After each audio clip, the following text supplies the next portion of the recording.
To this pizza place and everything was normal until she pulled out her own salt shaker. She starts telling me about how she only uses pink Himalayan salt mined from this one specific cave in Pakistan. And we pull up in front of this building. It kind of looks like an old abandoned school. Like there are no street lights, there's nothing kept up in the landscaping. Like this place looks kind of abandoned and it's dark. And he's like, let's see if it's in here. Something happens on his phone, like he gets a notification of some sort, right? So his phone was, and he turns it over. First 15 minutes, he tells me that he's actually in recovery, 12-step program for his gambling addiction. And then next half hour, he tells me he was. Why would you pick a restaurant to meet someone for the first time, only for them to get there and then you start complaining that the place is too expensive? Who wants to hear about another first date gone wrong? Of course you do. It's more like who doesn't want to hear about that? So I connect with a guy on the apps. We chat for a few days and arrange to meet at a pretty hot spot in town. I get there on time. I don't see him, so I wait about 10 minutes. And then I text him to see if maybe he's actually there already and I just missed him. It was pretty crowded. He calls me and says he's pulling into the parking lot to keep an eye out for him because, to quote, I won't be able to miss him. So I ask why. And he says, just wait, you'll see. Okay, so I'm watching cars pull in looking for like a clown car or an army tank, and I see a BMW pull in and park, coincidentally with 4 other Beamers in that row. But I see a guy get out, and now I'm actually really confused because he's about 15 years older than the guy in the profile pics online, and actually, wow, about 5 inches shorter than his bio states. And at this point, I'm hoping it's not him. But he recognizes me, makes a beeline, because I use accurate profile pictures. Super weird. So we go in, we get a table at the bar. First 15 minutes, he tells me that he's actually in recovery, 12-step program for his gambling addiction. And then next half hour, he tells me he was recently diagnosed as bipolar. And I learned at that same time that he's actually 4 years older than his bio states. Another hour in, he tells me he sabotages all of his romantic relationships. Shocker. And by the way, his gambling addiction has actually been replaced by his shopping addiction. But his 10-year-old son is the voice of reason, always telling Pops that he does not need another shirt in that color. Needless to say, after 2 hours, I felt like I should be giving him a bill for therapeutic services. He was a gentleman. He walked me to my car, and then I never heard from him again. A fact that neither one of us likely ever mourned. Last night, I went on the weirdest date ever. Went to this pizza place and everything was normal until she pulled out her own salt shaker. She starts telling me about how she only uses pink Himalayan salt mined from this one specific cave in Pakistan. Throughout the whole dinner, she kept looking over the tables with this judging face every time someone used regular table salt. When the waiter brought our pizza, she asked if they had iodized salt in the dough and almost had a breakdown when they said yes. Thought maybe she was just really into cooking or something. But here's the crazy part. When we're about to leave, she goes, I should probably tell you, I haven't ate iodized salt in 4 years. Says that iodine they add is a total government scheme, and she can literally taste the difference in people's sweat who use iodized salt. This is where she says, also, I saw you put regular salt on your food earlier, and I don't think this is going to work out if you can't switch over. Craziest thing is I didn't use any salt at the pizza place, so I have no idea how she knew that. When I tell you, I never thought I'd get lectured about how table salt's turning us into government sheep. Why would you pick a restaurant to meet someone for the first time, only for them to get there and then you start complaining that the place is too expensive? You should not have gone there. Story time. So there's this lady, let's call her Judy, and there's this guy, let's call him Kim. So Judy and Kim were kind of introduced, not physically, but ile niko na beshte ako single, like that. So they exchanged contact because they were not able to meet physically, so waka exchange numbers zao zikapeanwa, basically. So now they start talking, conversing for some time. They're like, we should meet up. So Kim asks Judy if she has a preference, a restaurant where she wants to go. So like, does she want 5-star? Does she want... So Judy responds and says she doesn't have a preference. She's okay with whichever. Because generally, when you go for a first date, it's the guy that pays. So you want the guy to pick where you're going. So he picks a restaurant and they go. So when so the restaurant he's picked is along Wayaki Way, which is closer to his house. So the lady lives along Thika Road and is like, would you Do you mind picking a place that's convenient for both of us? The guy is like, no, I have some work to do. Home is better. Da, da, da, da, da. The lady is like, it's okay. It's hustle. Hustle is important. So anyway, they finally meet up. The lady has gone out of her way. They meet up around lunch hour. When the lady gets there, she sits down. Hi, nice to finally meet you. When she gets the menu, the guy is like, hey, what will you drink? So the lady is like, it's lunch hour and she has not eaten, so she assumed she was gonna eat. The guy is like, hey, this place is so expensive. This place is so expensive. So utakunywa. You picked the restaurant.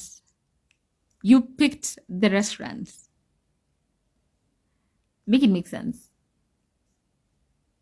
This is one of the worst dates I've ever been on. And also one of the first dates I've ever had. I'm going to see a movie, Jurassic Park, okay? With Chris Pratt. Hard time watching this movie to this day, okay? The movie theater's packed, okay? Everybody's stoked that there's another Jurassic Park or Jurassic World or whatever it is. This is our first date. Remember that. First date. Before the movie even starts, before the trailers even begin, okay? This guy asked me to be his girlfriend, which for somebody who has some commitment issues, way too fast for me, okay? These old ladies are sitting next to us and they're like, ooh.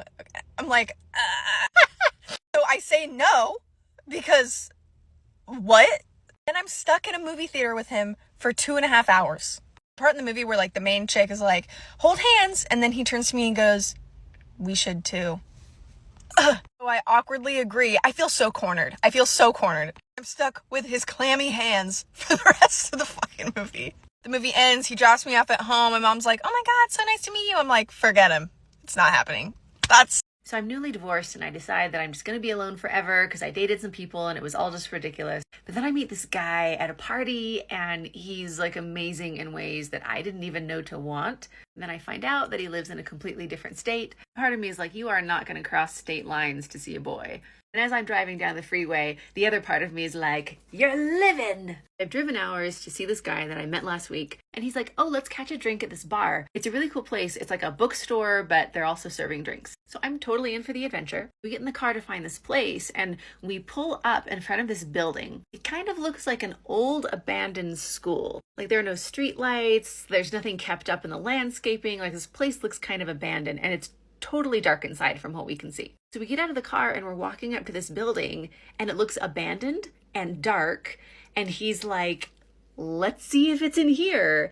And as we're walking into this pitch black building, I'm like, I don't know this guy very well. But I press on and we're inside this dark building. And then we see like a glow of light, like further into the building. So we need to like travel deeper into this dark building to follow the dim light. And I'm like, where is he taking me? And then my eyes are finally adjusting to the dark and I can see what's beyond that glow of light because there is like a door cracked open and we're like, okay, well, maybe it's in there. As we open the door, we see it's a really big space. It's like this huge gymnasium. Then we notice something super strange about this room. So it's like a gymnasium with a stage and like a gym floor and a couple basketball hoops. And that's what we would expect. But lining all of the walls, overflowing on the stage, is bread. Like so much bread. Like, you know, when you stand in the bread aisle at a grocery store, which as a human being is probably like the most bread you see at once. Like imagine if all of the entire aisle of bread was like dumped out on the ground and then times it by 10. That's how much bread was in this gym. Loaves and loaves just stacked on top of each other. I'm in a dark building with a guy I don't know very well, and I'm in this dimly lit gymnasium with more bread than I've ever seen in my life. And I start wondering, like, is he proposing? Is there going to be like a flash mob? Like, is this some strange setup? Like, why has he brought me to this place with an inordinate amount of bread? I look over at him and he seems just as confused as I am about all the bread. So we decide to just move on. It's clearly not what we're looking for. And so we walk down this other dark hall and there is like another glow of light at the end of the hall. And as we near this space, we hear a few people's voices. And it's like if you had a dream of owning a bookstore, but you couldn't afford to get space for a bookstore, so you rented out a janitorial closet in an old abandoned school and you made that into your bookstore. That's That's exactly what it looked like. It was the smallest bookstore I've ever seen. It literally looked like it was a closet that someone had fit as many bookshelves as possible in there. And then somehow within that tiny space, they got a little counter, and in fact, they were serving drinks. This place doesn't even really have space for books, so space for people is even more limited, and you can tell from the very small crowd. They couldn't entertain a lot of people, but we instantly look at one particular person. First, we notice just all the sparkle. Like there is A year ago today, I almost got arrested on a first date. This story's just been traveling word of mouth up until now, but I think after a year of processing what happened, I'm finally ready to share. So interestingly enough, how I met this guy was through church, and he was highly recommended to me throughout several people in our town. Before I met him, he was marketed to me as new kid in town, college football player, super hardworking, great Christian guy. Everyone thought that we would be a perfect match. I ended up meeting him in public after he was marketed to me, and I would not say that we hit it off, but he invited me to go to his Bible study. Well, I couldn't make it to his Bible study, but I just said like, oh, maybe I'll see you there, I don't know, but I ended up having something else to do, and I knew that the whole time. Well, then a week goes by and I get a DM on Instagram, and it is from him telling me again that I should come to his Bible study, and this is the next Sunday. I don't have anything to do, so I'm like, well, I guess I'll just go. So I go, we don't really talk that much. I had to leave to go to my church after the fact, so that was the end of that. Well, he ends up DMing me on Instagram saying thanks for coming and that he wanted to hang out sometime. I'm not gonna lie, I sort of was pushing hanging out because when I got there, he was teaching the class, and I always thought that that's what I wanted, was like a youth pastor kind of guy, I thought. Well, long story short, we hung out a few times casually over about a week or two before the first date where the arrest almost happened. We did things like get ice cream. I went to his house for dinner one night thinking that it was supposed to be for networking purposes because at this time I was looking for a job, and it ended up seeming like a meet the girlfriend type of dinner, but I didn't really care. They were making milkshakes. I was honestly having a good time. So he tells me that he wants to take me on a date and treat me like the queen that I am. Now, I know that's icky, and I know I should have known right then and there that that's not normal, but personally, I think of myself as a queen, you know, but in the cringy, it is cringy that I think that too, so, you know, check myself there. And also, I just gotten out of a relationship with someone else where he did not treat me like a queen, so I was like, you know what, I'll give this a try. I'll just give it a try. So the date starts by him coming to church with my family. After church, I have 1 hour on our itinerary of everything we were going to do for the date. I have 1 hour to go home and kind of debrief. At this point, I'm not wanting to go on the date anymore. He has icked me out. He had shown up to my work. Like I'm not answering the phone. He shows up to my work. I told him, you know, I'd let him know if we were going to hang out later. And then I said later, oh, I'm going to sleep. He shows up to my work the next day and says, I was up all night waiting for you to text me if you were going to hang out or not. Like, you need to be better at communicating if things are going to work between us. So the red flags are already there, but he's hyped up this very grandiose date that I have to take part in. Like, I just really had to see what this man was about to do. So it starts with us going to church with my family. He invited himself with us. I have about 1 hour in between, according to the itinerary, to go home, and basically what I had to do was prepare myself to go on this date. I did not want to go, but I felt so bad to cancel, so I went. He picks me up, we pray in the car before we leave. First stop is McDonald's, because he said that my family did not let him finish his food at lunch. We were at lunch for 2 hours. He got chicken fingers, and the reason that he didn't finish his food is I swear he didn't take a breath. He didn't stop talking about how he is so mature. He's this and that. He's going to do this and that the whole time. Nobody got a word in. And then after he got McDonald's, he got 2 cheeseburgers, and he starts choking on the pickle. And I know that I should feel sympathy for that, but I was really, really icked out at that point, and I really wanted to go home. But the date had just begun. Next stop, Krispy Kreme. He's complaining, he gets us 6 donuts, and he is complaining about how much those 6 donuts cost. Before we went on the date, he told me, you know, don't even bring my wallet, he's paying for everything, you know, treating me like the queen I am. So I just think it's really rude if you ask someone on a date and you're complaining about how much it costs. That's like, I don't want to be there then if I'm such a burden to you. Next stop, he knows that I don't like coffee, is Starbucks. And we are going in there and we get water to do a Bible study. We've prayed probably 3 times by this point on the date, and yeah, we spent an hour in there doing a little devotional together. Now, he says the fancy restaurant that he had in mind for us to go eat was Texas Roadhouse, the place with the peanuts on the floor. But he's been planning this date for a week, and he didn't know that the town we went to, there wasn't a Texas Roadhouse. And before the Starbucks, actually, we went to the mall for the shopping part of the date. I'm assuming don't bring any money, blah, blah, blah, like maybe he's going to buy me a dress or something. Nope, he tells me that he wants me to point out things that he would look good in and that he's not buying anything today.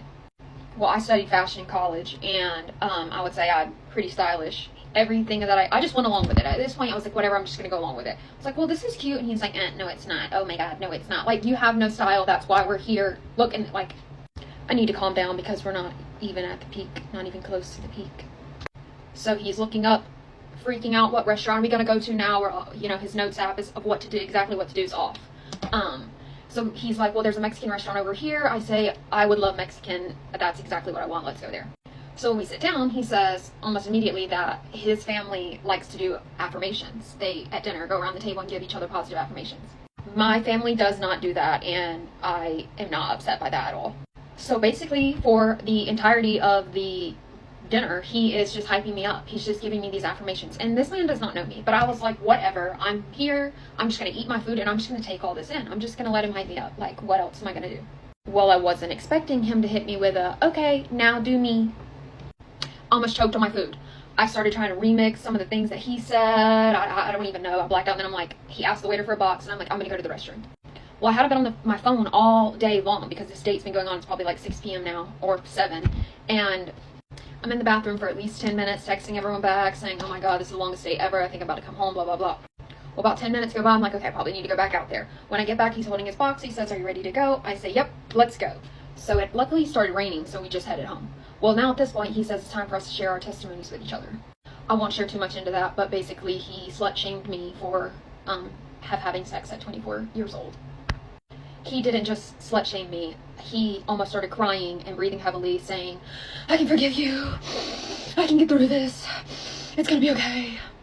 And I'm like, I do not need your forgiveness. I am okay. I'm not going to let you ruin a happy, good memory for me. Basically, he found out from me saying, you know, my last relationship was not the most Christian of relationships. It wasn't like I'm out here saying, you know, I'm banging everybody in town. So I'm like, take me home right now. Well, it's raining, it's dark out, and I'm just like disassociated, and I realize almost right before we get to my house that we've been dead silent this whole time, and I accidentally busted out laughing. Well, then obviously he looks at me, and I'm like, oh, my bad. I just was laughing. Oh, well, he's not laughing. Next thing I know, he starts beating on the steering wheel. This sucks! This sucks! This sucks! Then he looked at me with the craziest eyes I've ever seen and said, you know what? And I said, what? He said, the devil's gonna use this against us. The devil's gonna use this to tear us apart. And then he wiped his tears. I do the only thing to do after something like that. Well, first he hugs me, kind of won't let me go in the car, prays about my premarital sex, and then I go inside and cry and sit in a dark room for the next 24 hours. Well, that night, The Bachelorette's coming on, and I'm starting to feel more back to myself. I'm in my peace and quiet in a dark room watching The Bachelorette. I mean, that is my me time. Well, during a commercial, I'm scrolling on Facebook, and I see, me and him. It was a picture of us leaving the restaurant that the restaurant had posted. And the caption was, the USA might be free, but this restaurant isn't. 4th of July Dine and Dash edition. It had 148 shares, and it had comments like, I hope they get diarrhea, scum of the earth, making fun of the way we looked. It was horrible. I call the restaurant, crying. They feel bad for me, take the picture down. They said they got 70 new followers from that. I'm like, congratulations. I text him a screenshot of the picture. He says he forgot to pay. And that's not even the worst part.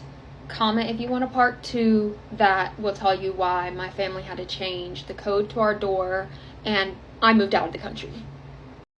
Stick around for the worst date story on how I had just met this man in Iowa's the lock screen photo on his phone. For those of you that were curious about the date that I went on, let me take it way back. I have been single for a little over 2 years now. Most of you know my story. I don't feel the need to recap it. You can probably go back on my page and realize all the deets that I had caught my ex-husband having an affair, kicked him out, he had no other choice. So he ran to live with his mistress, who looks like an ex-biker chick. Sorry, that was so mean. Anyways. And so I really had no interest in dating. I have just been healing, growing, pouring into my children, my career, my new house, you know, rebuilding a life for us. And so just recently, I was kind of like, yeah, I want to get back into the dating scene again. I have a lot of followers on TikTok. I do get a lot of messages from men. Most of them I don't even entertain. You know, there is a checklist, I would say, that you kind of have to hit or meet in order for me to even talk to you. I'm sorry, but standards are like through the roof now, which is where they should have been, but apparently they weren't. And so anyway, oh, that's perfect. One eyelash or one eye down. And look how fast I did that, guys. Anyways, and so this guy messaged me on Instagram and he seemed like a nice guy. I will not give any information because I don't want to get sued, in trouble, whatever, okay? But anyways, all the boxes were checked on why I was willing to meet this man and give this man a date, okay? And so after talking for a couple weeks back and forth, followed each other, of course, on all platforms, TikTok, Instagram, that's all I have. Oh, Snapchat. And I did a little bit of digging, investigating, and everything seemed to pan out. So it seemed like, why not? Excuse me. Why not go on a date with this man and give this man a shot? So he does ask, like, what would you want to do? What do you like? Where would you want to go? Blah, blah, blah. I want a leader, okay? Everyone that knows me, all my besties, I want a leader. I am a nurse. I could run a full-on code, save a life, do whatever I gotta do at work. When I'm not at work, I want to turn my brain off. If you're a man, you're gonna make arrangements. I mean, you're gonna ask me if this is okay, I guess, but like ultimately, I should not be playing the date, right? That's kind of where I'm at. So he came up with the restaurant, which I want to say it's so bad, but I feel like it might give it away. And anyone that was there that night, since this is Tulare County, everyone knows everyone. So I'm not going to say the restaurant, but anyways, he asked to pick me up. I wasn't that comfortable yet, right? Like I haven't met this person in real life. So I said I would meet him there. So he had asked, let me know when you make it, or like, let me know when you get there. He asked me to not get out of my car, which I thought was a little bit odd, but he came up to the car. I was a little uncomfortable because he was like, don't touch the door, which, okay, listen, you don't demand these things to someone. If you're that type of person, you just do it, right? Anyways, I'm very good at being able to like carry on and hold a conversation and all that kind of stuff. So go inside. We're, conversating. Everything seems to be going well. And then order food. And somehow we get on this topic, okay? And a piece of information was given to me. I don't even know if I could say it on TikTok, honestly. Well, hold on. I should back up. Let me back up. Hold on. Before this information was given to me. We're talking. He says a couple things that I'm like, we're not, like, I'm just trying to see if I like you. Like, this is a date. We're not there yet, blah, blah, blah. And so anyways, something happens on his phone. Like, he gets a notification of some sort, right? So his phone was face down on the table, and he turns it over, and my picture, me, Stephanie, my picture, one of my pictures, I should say, from Instagram is his screen. See how this is me and my niece? His was me on his screen.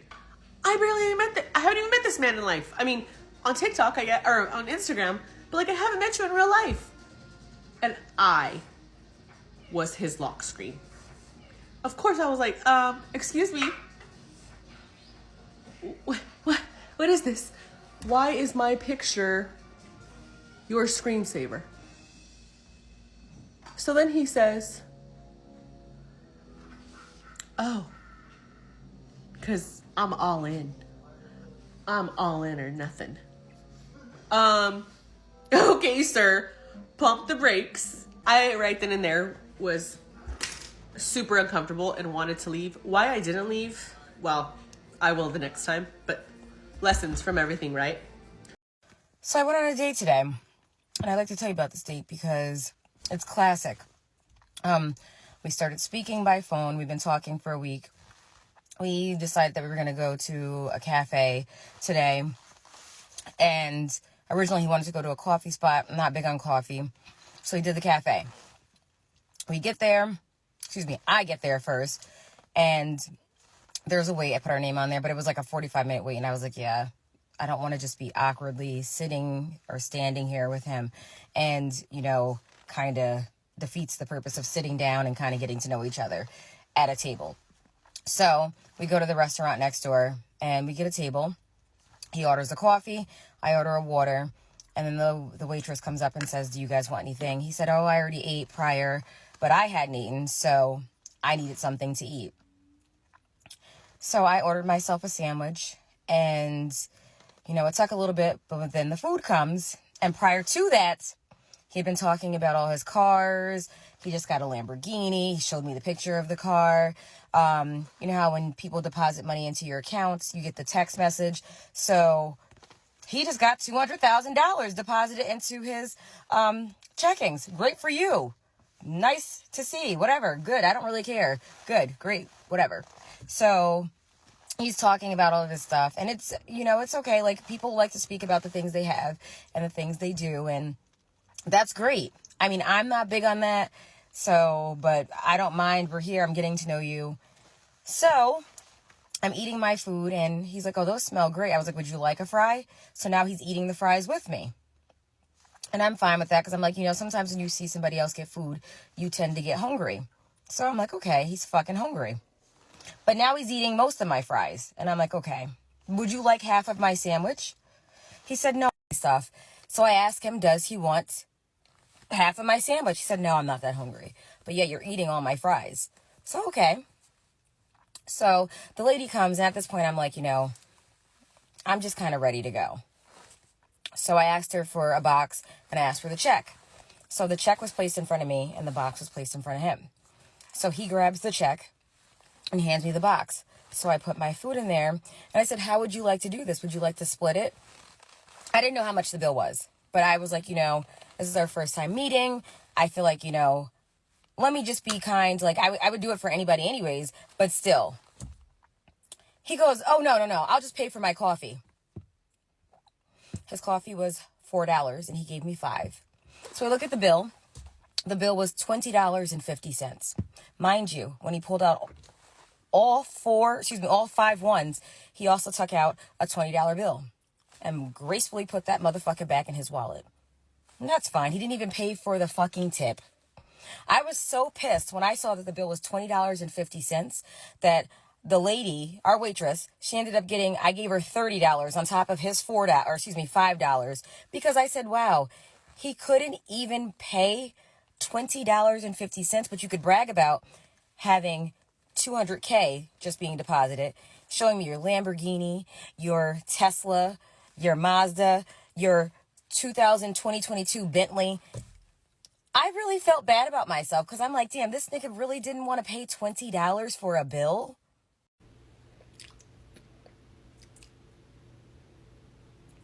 Guys, I'm going to tell you about a date that I had. It wasn't recent, like, I mean, it was recent, but it wasn't that recent, you get. I was in this party. I went to LA with my girls to have fun. And honestly, I was just really, that was my delusional phase. You know, like, I had money, don't get me wrong. Not money, but like, I had, you know, enough to feed on and whatnot. But it wasn't enough for a late, you get, like, for a week. It wasn't enough. So I was going purely on vibes. Like, I was just on vibes. I don't even know how I got to LA. I just know that I got there. Do you get what I mean? So me and my friends, we basically planned out like a whole itinerary type thing. We needed a change of environment. Like, I don't know what was happening that year, but we needed a change of environment. And then, we had that, that sound that's like bus, club, another club, blah, blah, blah. That was literally what it was for us, honestly. And so went to a couple of parties, a bunch of bars, blah, blah, rooftop. And in this one, Nigeria was like an Afrobeats party. I was trying to go somewhere. I was trying to like move. Sometimes how like the club can get like suffocating. So sometimes I just like to space myself out because I'm like, go to like less concentrated areas because it's just hot. Everybody like bodies are close by, like, And I mistakenly hit this guy. And I hit him by an accident. Like when you just, like, I mistakenly brushed him, by accident. And then I looked back at him and I'm like, I apologize. Yeah, because it's my fault. And then he was like, he just stared at me. And guys, this man would not leave me alone. Like, I don't know how he found me after the club, but he found me, disturbing me from my number. I'm like, okay, you know what? Short Yoruba men. Honestly, a lot of Yoruba men that I have seen are usually short. Why? Why are they short? Like, he starts talking to me and the conversation was not bad, actually. It wasn't bad. And we started talking from there. And I know I wasn't interested, but like he seemed like a funny enough person, like a funny character. So I'm like, okay, let me give this a try. I wanted to date not people that were not my type because I'm like, okay, dating my type, it's not getting me anywhere. Maybe something is missing. But then I learned my lesson after that, please date your type, because the ones that are not even your type, they will deal with you as well. So might as well date somebody that you're actually attracted to. We start talking, he plans like a day. When we were trying to decide where we wanted to eat, he was just asking me like, what do you want to do? Like, where do you want to eat? What do you like? Blah, blah. He was like, okay, have you tried, do you like oysters? Never had oysters before, just because I never tried them. I just never got on my way to try them. I'm like, okay, I don't know how they taste. Like, no. I actually go and tell him that, I've never had oysters. And he's like, you've never had oysters? Okay, yeah, I've never had oysters. And we set a time. And then he lets me know when he's going to pick me up and stuff. So basically, the next day, or I think it was 2 days after, it was time for the dates. I had to get ready, get dressed. For some reason, I was still running late. I had all this time, and I still was running late. And I wore this backless dress. Like, I had this, like, ginger wig, but I cut it short. I don't know who told me to bring that ginger wig. But I should have probably got him, like, my black bust down, but whatever. We moved. So he picks me up and, he compliments me on a plus points, blah, talks about my scent. He's a very okay fragrance person. That was okay. He likes money good. I like money good. So we get to the restaurant, and the restaurant was really good. I like the ambience. Everything was 10 out of 10. Orders like, the oysters. He orders some other stuff. He asked me if I want to order like any appetizers or blah, anything I want. I should just tell him. He'll get it. In the actual day, we were talking. Everything is going fine. Conversations are actually flowing. Like, so when we actually got to date, like the conversation was flowing, was actually good. I still knew that I was like, I knew nothing was going to come out of it, but I'm like, okay, do you know what? This could end up being a friend. You never know. And so we're talking and stuff. Everything is going good, and he's teaching me. Like he's basically like pouring like there were some sauces that came with the oyster, and he's like basically trying to like put them together. Like, I don't know, I won't call it mixing, whatever you do with oysters. And then he's trying to, like, feed me. And it was actually cute. It wasn't like a weird type of vibe. It was actually cute. And then, he gets us, like, this, like, big bottle of wine, whatnot. He's talking about, what he does. I talk about what I do, blah, blah. Before I knew it, he was like, do you know one thing about oysters? I'm like, what? You know that they're an aphrodisiac. And then he starts smiling at me. I'm like, huh? And he says again, like, you have the audacity to say it again. Obviously, at that point, it was cancelled because that's how we're doing here. Which stupid aphrodisiac, are you mad? And then, like, one thing I couldn't stand, he's like a Yoruba boy call, but like, he's been here for a while. And obviously I've been here for a while, but my accent is still like, but his accent, like, Oga, your accent is an American accent. And he started forming one kind of accent that I didn't understand where it was coming from. And then, when some people, when they try to form like African accents, and it starts sounding like the Wakanda accent, I'm I'm sorry, that accent is just no, it's enough for me. It's enough for me. So it was time to go back home for him to take me back home. And in the car, he was like, "Oh, something. Can I hold your hand? Or was it? Can I kiss your hand?" I was just like, if you don't, if I give you a back cut, in my mind, like, I didn't even answer him. I knew that was the end, and we continued talking, but I kind of like stopped talking to him because I met someone else. It just kind of fizzled out. And then before we stopped talking, he was telling me about how, like, you know, he's coming down to the DMV area, and he was like, it's close to where you're staying, right? And at the time, like, the DMV or DC was like 4 or 5 like hours away from where I was staying. So I'm like, I wouldn't call that close, but okay. And guys, we had literally stopped talking for months, and then this man comes later that year, and he's like, "Yo, what's up? Like, I'm trying to see you." See you where? Like, why are you trying to see me? We've not been. What? Excuse you? Like, there's no point to see. Please, just stay where you are. Day your day. So friends, we have come to the end of the video. If you have your own story, please do well to share in the comment section down below so that we can have a piece of your own story in the comment section. Thanks for watching. Till next time. Bye. Love you.